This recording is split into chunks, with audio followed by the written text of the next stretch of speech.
The company behind Sesame Street is willing to risk a few temper tantrums in its pursuit to expand. Sesame Workshop is readying the launch of Esme.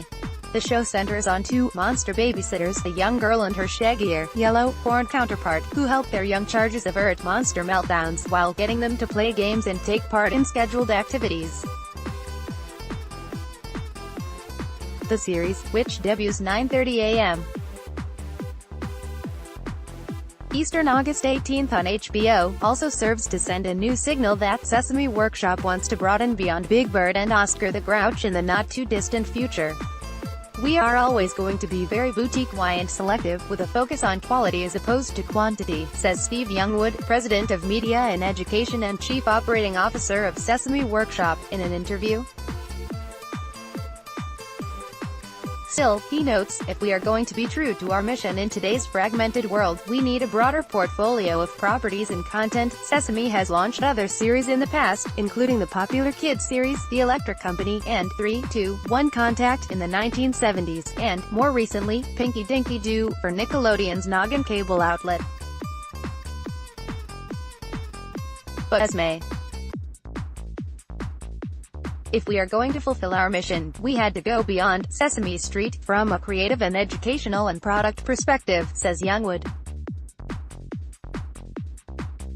The two central characters serve as guides of sort to help children play in an era when they are often what Rosemary Truglio, Vice President of Education and Research at Sesame Workshop, calls overscheduled. Millie Davis, known to fans of the PBS Kids series Odd Squad, and Patrick McKenna, a veteran actor and voiceover artist, will bring the characters to life. "Thanks to research, we know that children aren't playing as much as they should be," Truglio says. "We want to model a whole range of play patterns. We have different categories of play we are highlighting, including using imagination to pretend, building and making things, and taking part in structured activities." In one episode of the new series, Esme and Roy must get a young female monster ready for a morning trip to camp, even though the child wants only to play games. The solution: turning her a.m. routine into a game itself. In another, the duo must take a monster siblings on a trip to the planetarium. Despite the fact that one of the kids won't get dressed when tempers flare, Esme uses songs and breathing techniques to keep things cool.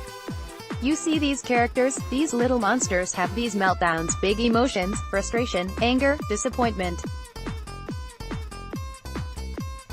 You see it in that it's very visible and very clear, and you don't often see that on TV," notes Kay Wilson-Stallings, Senior Vice President of Creative Development at Sesame Workshop. Sesame originally prepared an order of 13 half-hour episodes of Esme. Sesame is walking down other roads as well. In June, it struck a deal with Apple to produce a new slate of kids programming for its still nascent streaming video service. Under the pact with HBO, Sesame Workshop was given the opportunity to create a new series as well as one featuring one of the Sesame Street characters. "We are still doing some creative development around that area. Nothing is confirmed about where we may go," says Youngwood. "It's all about finding the right creative and curriculum concepts where we think we can make a difference."